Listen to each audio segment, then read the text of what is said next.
Soccer Today is brought to you by Passion Soccer Boutique for the love of the beautiful game. Vaudreuil, Laval, Saint-Léonard, and of course, everywhere at passionsoccer.ca.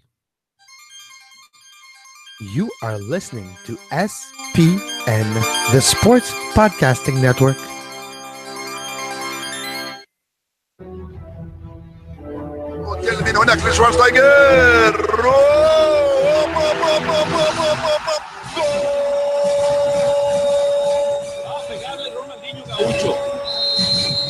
Ya lo hacen, pierna derecha, directo al arco, golazo, golazo, golazo,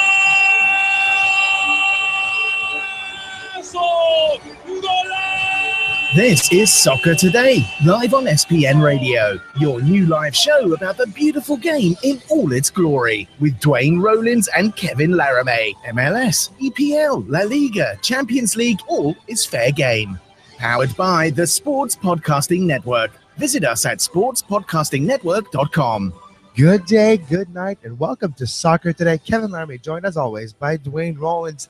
Since last week in Canada on CBC, a new, pretty much, movement has been created. A show has been captivated audiences since last week, and it's about soccer, yes, 21 Thunder. And to talk about the show and the beautiful game, we have Randy Thomas. Randy, how you doing today? Great. Thanks for having me on the show, Kevin and Duane. It's an honor to be here. Randy actually has some soccer connections, some podcasting soccer connections from way back when. He used to produce It's Called Football for our longtime listeners out there. That's the show for our new time listeners out there. That's the show that I first started on way back when. So Randy, how much of an influence was the It's Called Soccer show on you pursuing your acting chops to play the role that you're playing on 21 Thunder? Well, it's nice to hear from you again, Duane. We obviously have a history going way back to that channel when we produced that show, and I grew up playing soccer, so I've always had a connection to the game, and I like to follow it as well, like especially the MLS and stuff.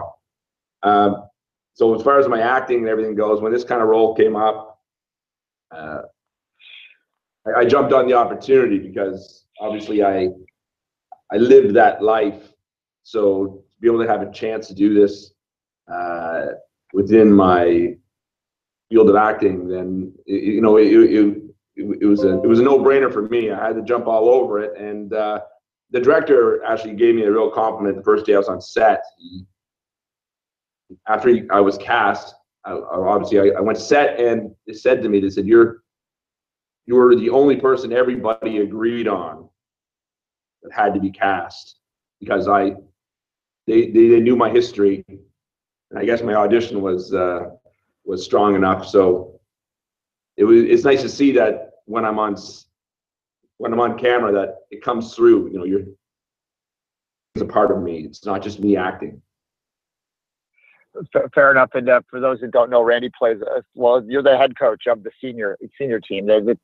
The show does focus more on the U21 side, which is the whole drama behind it. But for our listeners that haven't seen it yet, and it's on CBC 9 o'clock local, you can watch that and on demand on cbc.ca. For those of the listeners out there that haven't seen this yet, can you just sort of explain what the show is a little bit and a little bit about your character?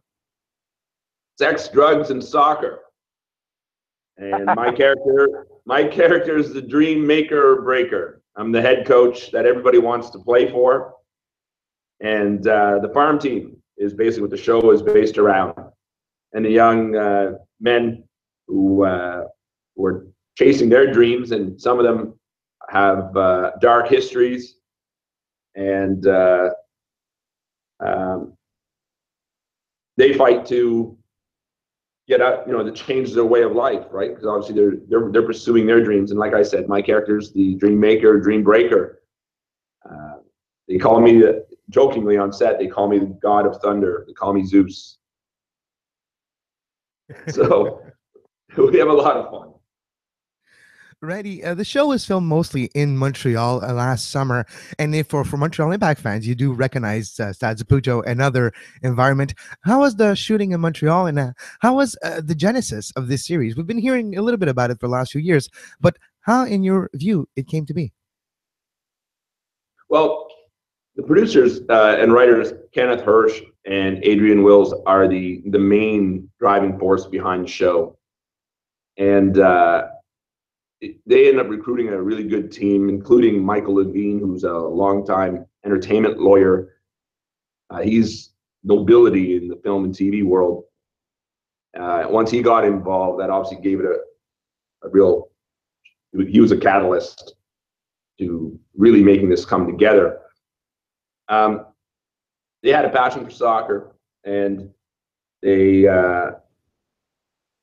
decided to write about it and bring it to the screen. And that's what they really say about any show. You know, when somebody writes a show or creates something, you know, they always say you should dip your pen in your own blood first. And they obviously did that, and they brought it to life. And it's been real exciting so far. And it's, you know, there's so many, like soccer, there's so many, it's a team game, team sport. And there's so many people involved to bring a championship to a team.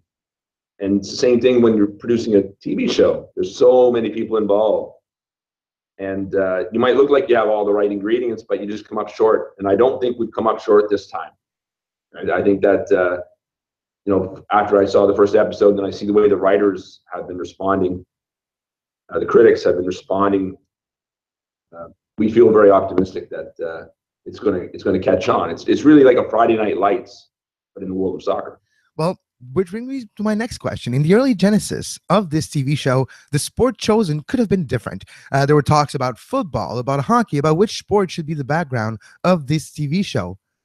Soccer won at the end of the day. What was, in your opinion, the driving idea to bring soccer to that level of mainstream, especially in Canada, and choose soccer as the sport that would become the playground of the actors? Well, I think there's been so many shows about hockey. There are a lot of movies, and obviously it's a national sport in Canada. But I think that they wanted to build a show that audiences are going to like or gravitate to around the world. And obviously soccer is the number one sport, or football, I should say, is the number one sport in the world. And the writers and the producers had a passion for soccer, so they went with what they loved. And you know, it has really, and it shows, because some of the people they cast are professional soccer players. Like, not just myself, who had a professional tryout, but you know, like Davy Gunn is a former Scottish pro, and so there's a real authenticity to this, and I think it won out for many reasons. Again, the passion of the game, and it's not been done especially in Canada, and it is a popular sport. Even in, you know, you look at Canada, the way it's growing, you look at the wonderful success of the TFC and the Impact and the Vancouver squad. There's a market there, and I think they went with that. Randy, I think too, you'd have to be thinking about international sales down the road too. And as much as, you know, Canadians might gobble up another Drama and Moose Job, a junior hockey team, that likelihood of selling that internationally is probably not at the same level as well. So it's smart play both to tap into the new demographics of Canada and potentially reach an audience outside the borders here. And I imagine that's part of the hope of this thing. I wanted to ask you a little bit about the soccer scenes in it. We are a soccer show. We do talk about the sport here. Just tell me, take us behind the scenes. How are those filmed? How much of it is real? Like, are they actually playing out there? How authentic do you think that they came off on the screen when they were playing the sport? I mean, a lot of it's a scripted drama. A lot of it's behind the scenes, but there are soccer scenes in there. So take us behind the scenes on those ones. Yeah, my first day on set, I showed up at Saputo Stadium, and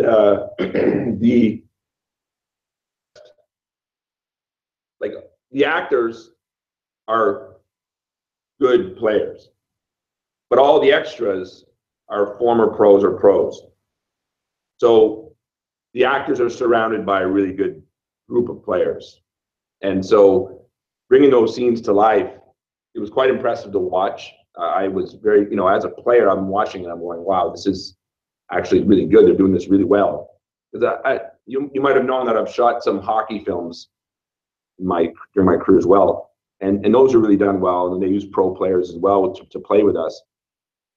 But this is no different with the soccer scenes. They use pro players. So oftentimes when you're dealing with that 30-yard pass across the field and it's being taken down, it's a pro player taking it down, or a young player who's in the academy at Montreal.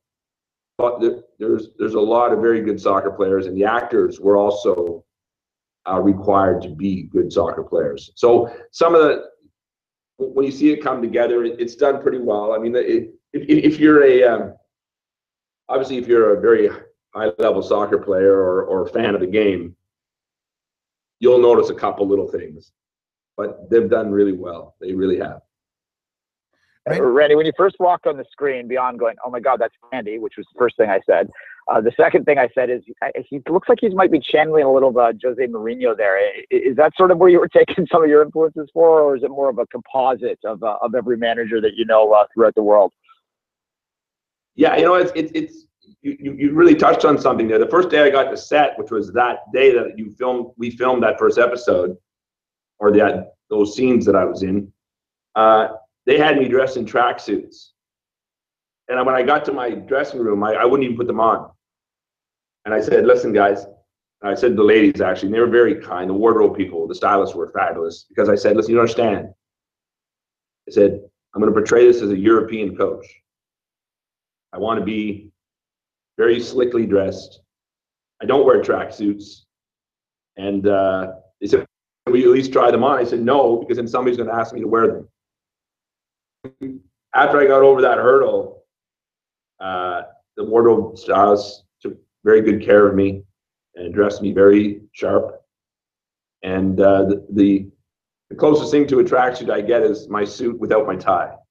So it's I'm very happy about that. But yeah, exactly. I wanted to portray like I said, this is not, that would have been really tacky for the A-team coach to be walking around with the reserve team tracksuit on. That'd be ridiculous. Not a chance. Not a chance. So yeah, you hit it right on the head. Exactly. European coach, European style. Randy, an actor cannot always talk about what's next for him, but you have this recurring role on 21 Thunder. Where can we see your work as well? Well, I'm pretty easy to find online, actually, because my acting history is there. Right now, I have to, this week I have a callback for a film that I have to meet the director and the producer on. Right after the first episode aired, the next morning I got a couple calls for auditions, which was very nice. Also, I had another series this year called Incorporated that Ben Affleck and Matt Damon produced that I got cast in at the same time as 21 Thunder. Unfortunately, that series was one and done. It's not going to get a second season. But I believe 21 Thunder is definitely going to get its second season now after seeing the first episode and hearing what the critics have said, because a lot of the critics have been given access to the first 3 or 4 episodes. So they feel very strongly about it as well. So I'm going to go on my hunch with them as well. I'll put my money on them. You can follow Randy on Twitter at I am Randy Thomas. Randy, thank you very much for your presence on the show today. Thank you, Kevin. Thank you, Duane. You guys, keep kicking. Cheers.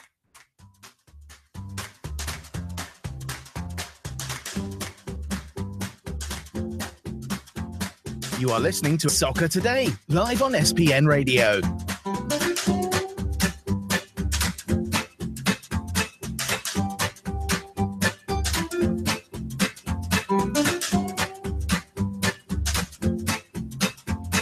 Visit sportspodcastingnetwork.com for more.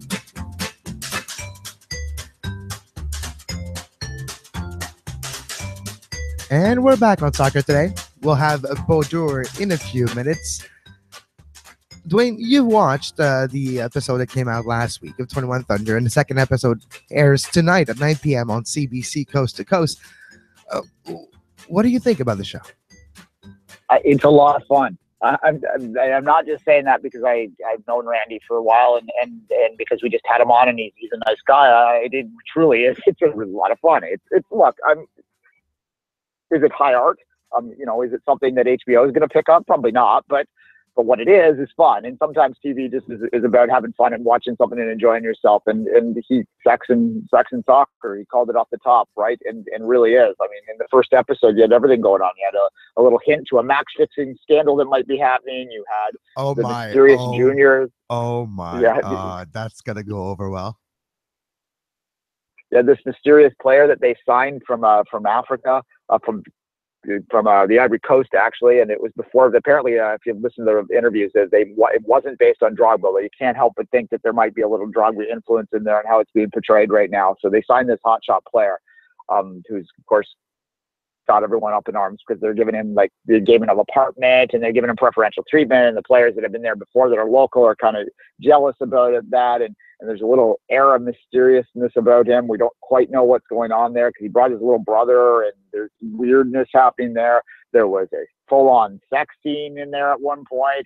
There's this drug deal that went wrong and a shooting. I think it was a drug deal anyway. There was a shooting. Someone got shot. That's the first episode. And that's just the first episode. So yeah, it's look, there's an element of soap opera to it. But I'm not saying that, dismissively. It's fun. It's a lot of fun. 9 o'clock CBC, you can get it at cbc.ca. If you have a proxy down in the States, I'm sure you can figure out how to do that. It's really worth your time. It's just a lot of fun, and I will be for sure watching it tonight. And we hope that we might get another actor on next week to talk a little bit more about it. The man player that he mentioned that played in Scotland for a while. So that's what we're trying to work out there too. But yeah, no, a lot of fun, Kevin, and I recommend checking it out.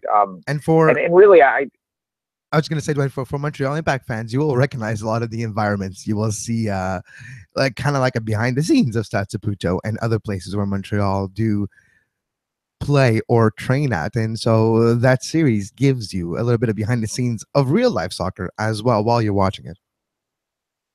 No, precisely. And look, the soccer's, as Randy said, if you're a hardcore watcher, like a lot of our listeners are, you're not watching it for the soccer, though. The soccer is the stuff around it rings true. The dressing room scene, Randy's role, and he really does. Mourinho, it's got to be who he's thinking of. And that's when he does it, just the way he's dressed, and even just the way Randy looks. Kind of, he's a good-looking guy in his 50s and kind of dressed slickly and blah blah blah, right? Like it kind of has that sort of suave feel to it. So there's that too. So I recommend it. I really do. And again, the fact that it's soccer really helps. The soccer scenes, I sort of got off track there for a bit. The soccer scenes they're not perfectly done, but they're done well enough that they don't distract. That's the only thing that you want, I think, out of a sports movie or TV show is that the sports scenes aren't so bad that you go, what the hell? Or they're cartoony. I remember, what was that football, gridiron football movie, Any Given Sunday? If you ever watch the football scenes in that, they're crazy. They're cartoonish. People would die on the field every single play, the amount of hits they take. But anyways. Yeah. All right, let's take a quick break to bring a Beau on the line, and we'll be right back.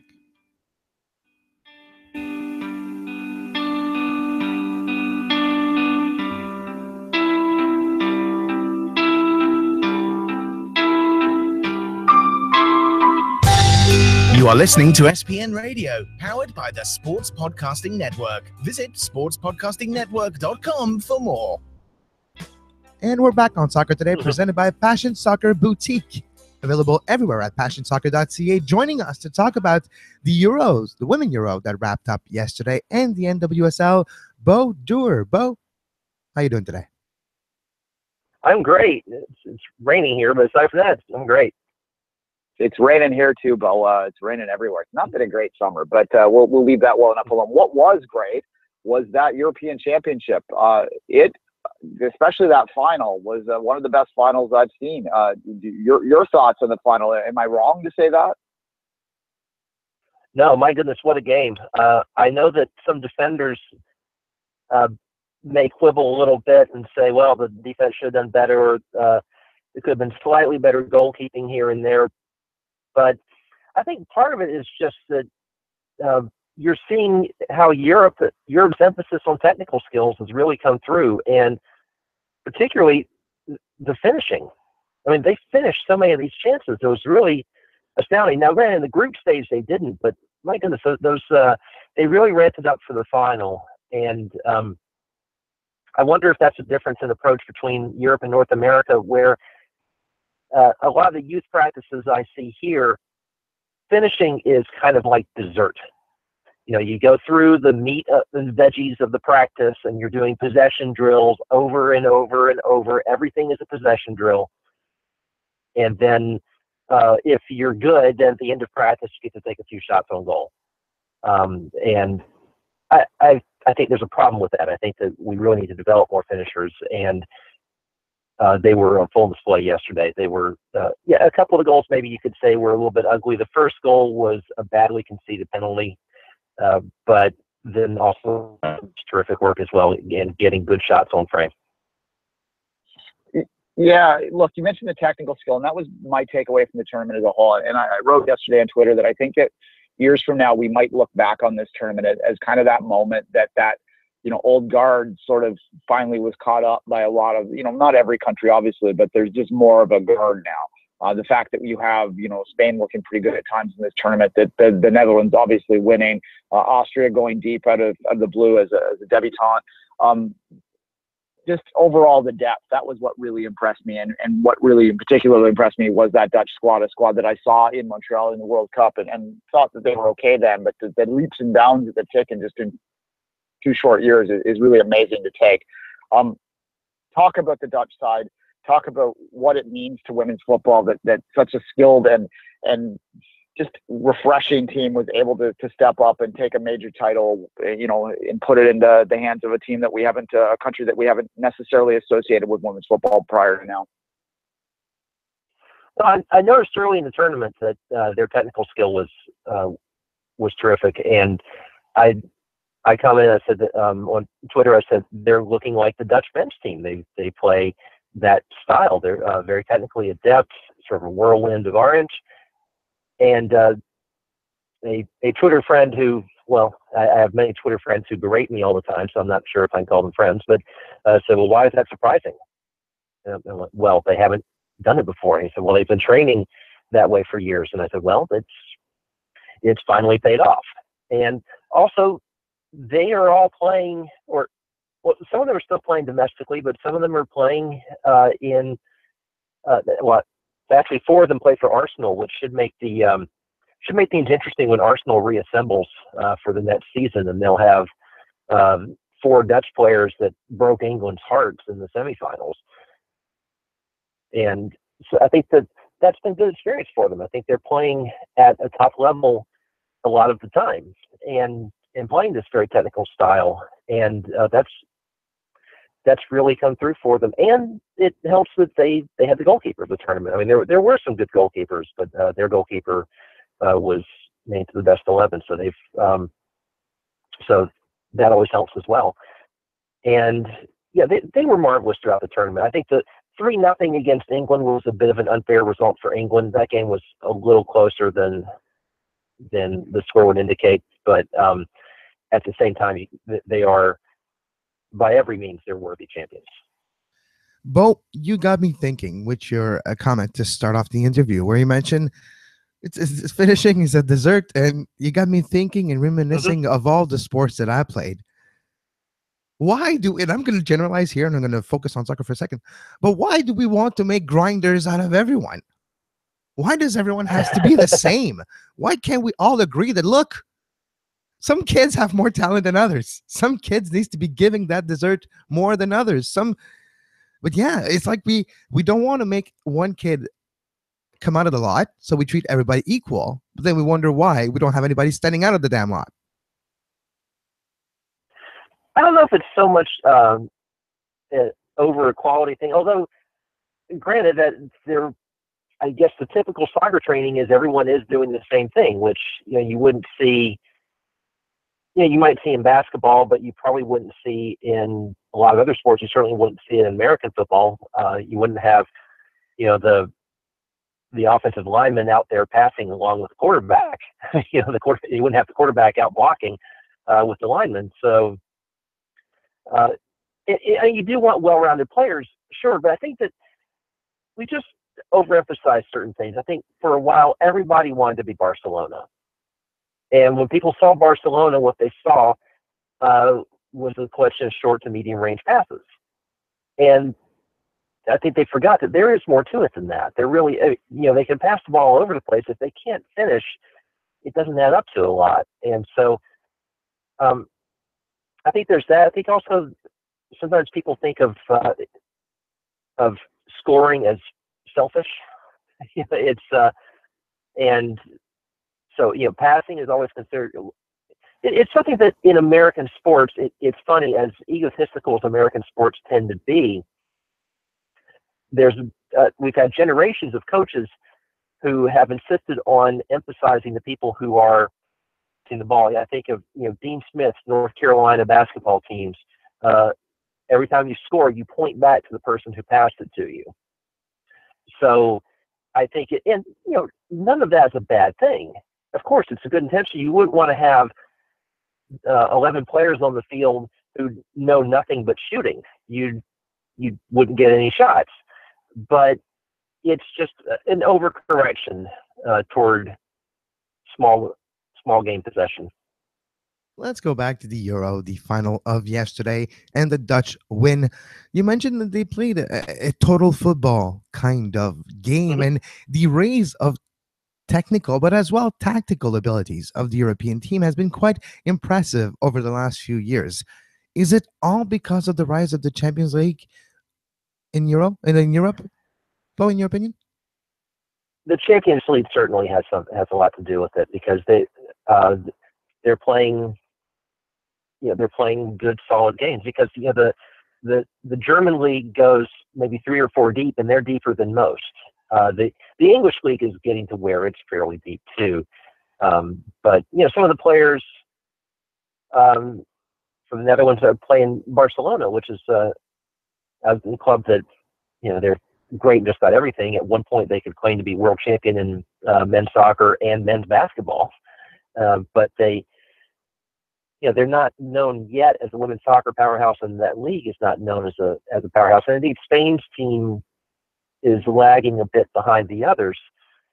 So the Champions League gives those teams a chance to play better opposition several times throughout the year, and it shows.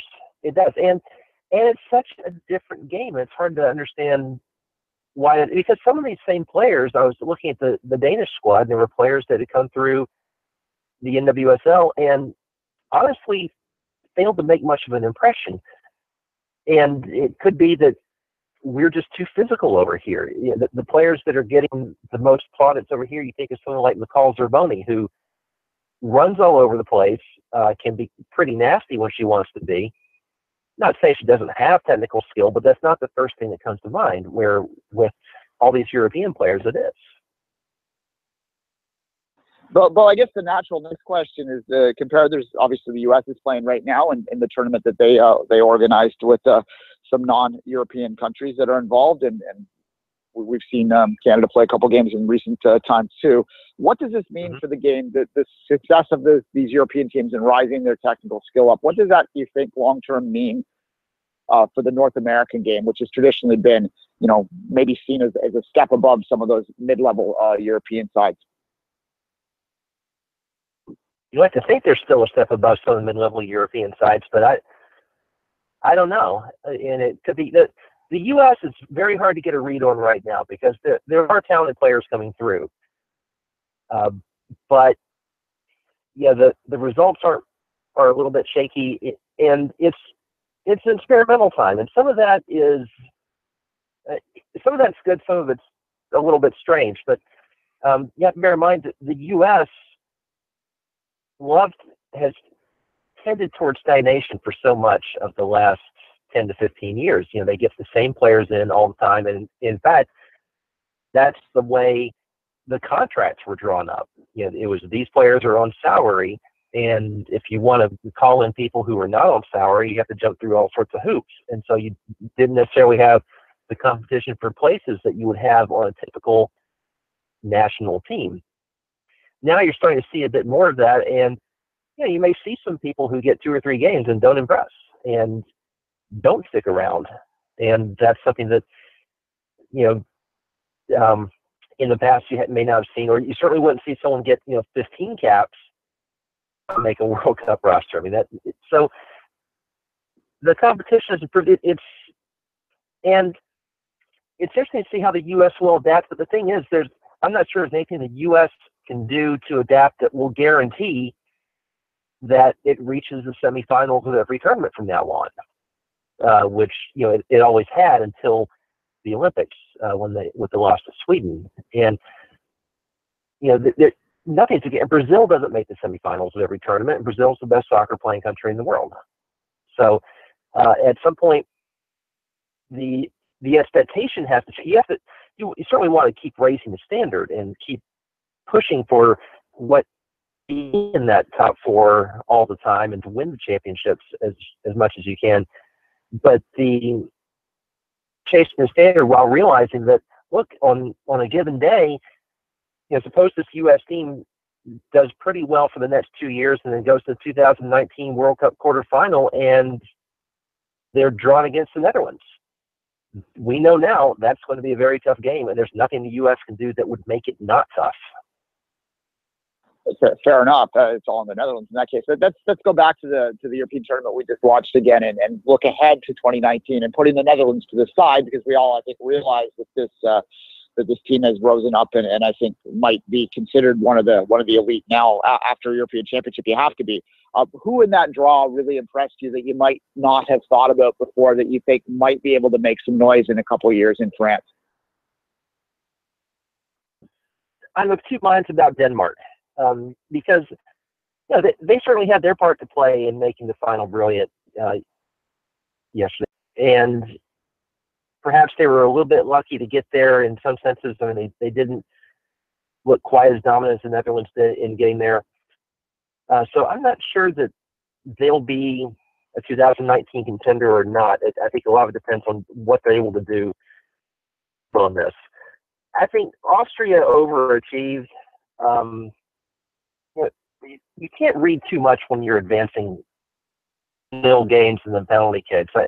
I don't think Austria's offense is at the same level as the Netherlands or Denmark, or possibly some of the teams that got beaten in the quarterfinals. I don't think it's the same level as England, and I think England we expected to be one of the better teams in the tournament, and they were. I mean, I think you could make a pretty good case that they were the second best team in the tournament after the Netherlands, and that's not a surprise. I mean, really, the biggest surprises are the teams that underachieved, and you look at the 4 teams that lost in the quarterfinals. Sweden, what happens now? Is Pia Sundhage gone? Do they completely change direction? France and Germany came. Obviously, expectations are big there. Those are countries that have traditions in the international game and the club game. What happened to them? What happens next? And Spain needs to turn a corner somehow, and they haven't done that. So the thing is, it's wide open. You don't really know who's going to come out. This is in some respects even more parity than you would see in European men's soccer. In European men's soccer, you might throw Germany into a qualifying group and say, well, Germany's going to win. With the World Cup qualifying for 2019, with the German women, if they're thrown in a group that has the Netherlands or Denmark or England, which would be cruel, I think, are they guaranteed advancement? We don't know. In our troubled times, sometimes we are witness of great stories. Nadia Nadim, the Danish captain, Yes, who escaped the Taliban as a kid. Her father got killed in the same time period, and then she moved to Europe and became the captain of the Danish squad. How beautiful is that story, in your opinion? I know it's a convoluted question, but as well, how important is her contribution to Denmark, and how important is the future for Denmark now, not being a powerhouse before this tournament, and things might have changed?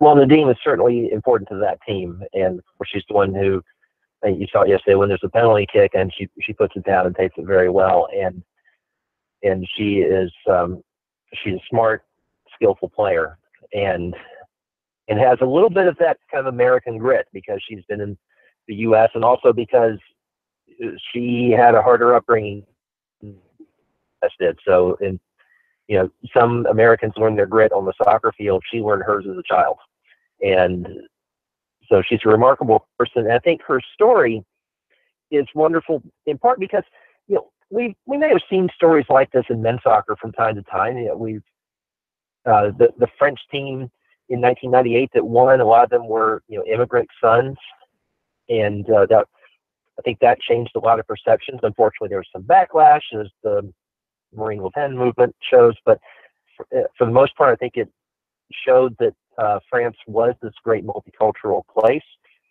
And so it's wonderful to see those stories emerge in women's soccer because, that women's soccer doesn't have the lure of big money professional contracts yet.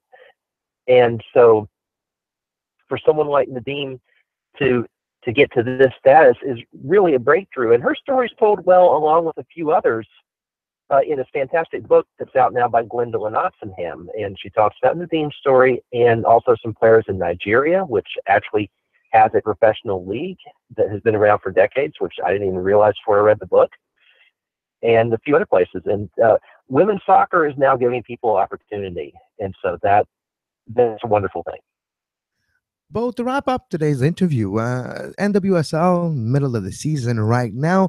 What can you tell us about this year so far? It's kind of a transition year in the NWSL because of a lot of their superstars have played over the last 6 months in Europe. What can you tell us about the NWSL this year? Well, it's a league of parity, and it always has been to some extent, but this year you certainly have teams that pull off stunning results. And the big one this weekend, the Washington Spirit playing, which was hanging out. They may have been in last place going in, or they're certainly near either last or ninth place in the 10-team league, playing at Sky Blue, which has been one of the success stories of the season. And they won 4-1. And that's a surprising result.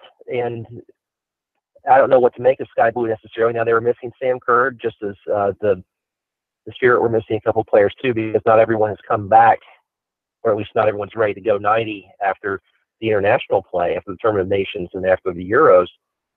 So some of the results were a little strange for that reason, but it really is a league of parity. And every time I keep thinking that 4 teams have cemented themselves as the playoff teams, or perhaps 5 have cemented themselves as the 5 teams that'll fight for those 4 playoff spots, then something surprises me. It could be, Houston, which went on a tear after they changed coaches and went on a 6-game unbeaten streak that just ended this past week. Or it could be, Orlando is hit or miss. I still am at a loss to explain how a team as talented as FC Kansas City, with the terrific center back tandem of Becky Sauerbrunn and Yael Averbuch, with Nicole Barnhart behind them, I still can't understand how they're in last place. And it's because it's just tough to win in this league. And so you have sort of a top 4 right now. You can look at North Carolina, Portland, and Seattle and Chicago and say, well, that's probably the top 4, but we're 2/3 of the way through the season. You can't really say that. At this point, I'm not even sure any of those 4 teams would consider itself safe. You could any of those teams could hit a 3-game losing streak, and then they might be in 5th place. Beau, where can the listeners find your work? I'm sorry? Where can the listeners find your work? My work, my big project these days is the Ranting Soccer Dad podcast, which is somewhat about youth soccer, but then it branches out to other subjects. In fact, this week I'll be covering promotion and relegation, which is the danger topic in North American soccer. But anyway, everything will tie into youth soccer somehow, but that is it'll be mostly about promotion and relegation. Other than that, you can find me on occasion in The Guardian and 442. Thank you very much, Beau, for your time today. Thank you, guys.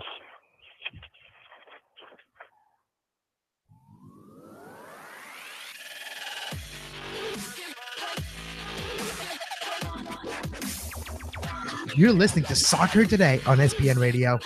You can find the on-demand version of this very show on iTunes, Stitcher, Feedburner, Podbay Player, Podbean, anywhere you get your podcasts under the Sports Podcasting Network feed. Subscribe to our YouTube page to make sure you never miss a live show talking about soccer today, the MLS post-game show, open lines after dark, 5 rings daily during the Olympics.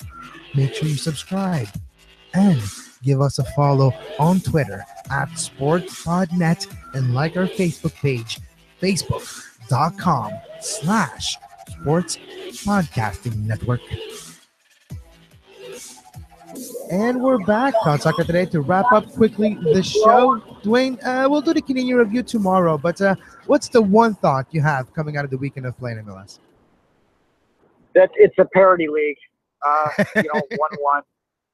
Yeah, and while I joked on Twitter that I had woken up out of a 2-year coma and it was back to TFC being TFC again for the first 10 minutes of that game, and then they turned it back around from that, but they just couldn't find the goal.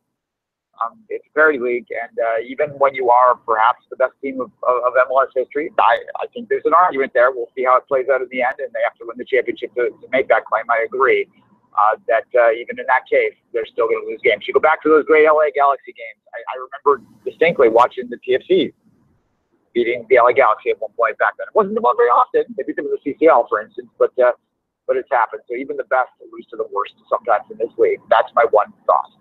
All right, and a big win for Montreal Saturday as well. We'll talk about it more tomorrow on Soccer Today. You can follow Duane on Twitter at 24th Minute and myself at Kev Laramee.